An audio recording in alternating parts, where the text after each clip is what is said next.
Welcome back, friends. Now we'll see next point,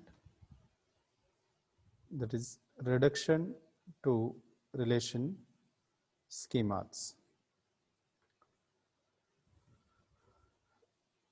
We represent relations by using relational schema or logical level schema, or you can say conceptual level schema. When we represent such relations, we can represent those relations by using schemas but in another form, and this process is called as reduction to relational schemas. Sometimes table can have too many attributes, and when there is a relationship set present between such two entities, then we can use this reduction to relational schemas process so that we can represent both entities and relational set using this process. Now, entity sets and relationship sets can be expressed uniformly as relation schemas, which represent the contents of the database. We know this. So entity sets or relationship sets can be expressed using these relation schemas. A database which contains ER diagram can be represented by collection of such schemas.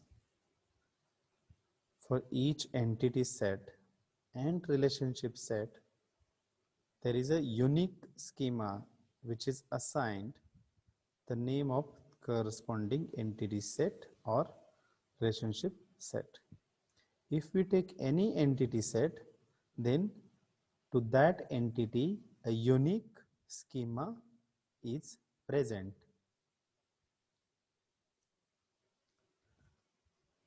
Each schema has number of columns which generally corresponds as an attributes.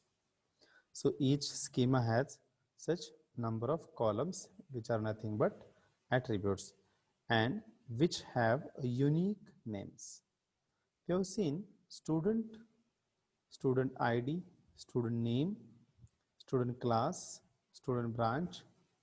So this schema has number of columns as per corresponding attributes and which have unique names. We'll see one example how we can represent a strong entity set. So we'll consider first instructor entity which have attributes ID, name and salary. We can represent strong entity set with the following schema. Instructor in bracket ID attribute will have underline which indicate ID acts as primary key, then name and salary. Similarly, we can represent strong entity set student with reduces to schema process. Student will have attributes ID, name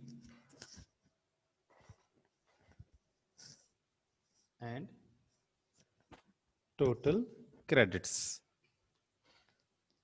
We can represent student entity schema as student name of entity in bracket number of attributes id, which have again underline indicating it is primary key of entity, then name and total credits. So we can represent strong entity set using schema representation as follows. Example, instructor and student. Even you can see the figure. Instructor entity is represented as the above schema and student represented as the below schema.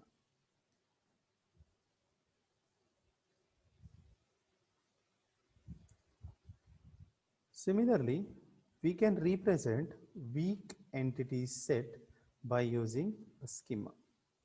Now, we have seen weak entity set is a set or is an entity which don't have a primary key. So, a weak entity set becomes a schema which includes all the attributes of weak entity set plus primary key of its identifying strong entity set. In figure, we can see course is a strong entity set with primary key as course underscore ID.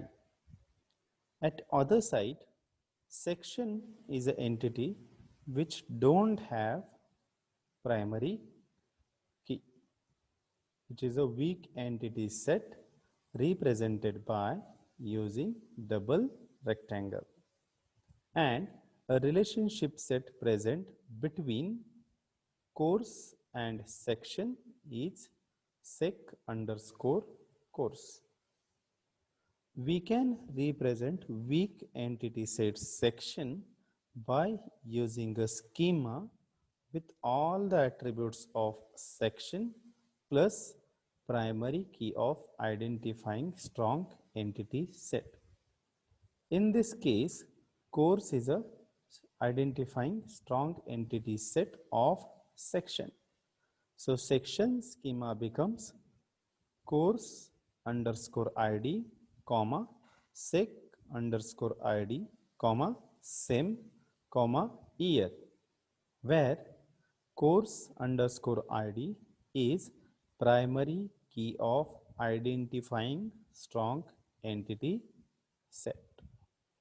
So this is how we can represent weak entity set schema using primary key of strong entity set plus all the attributes of weak entity set.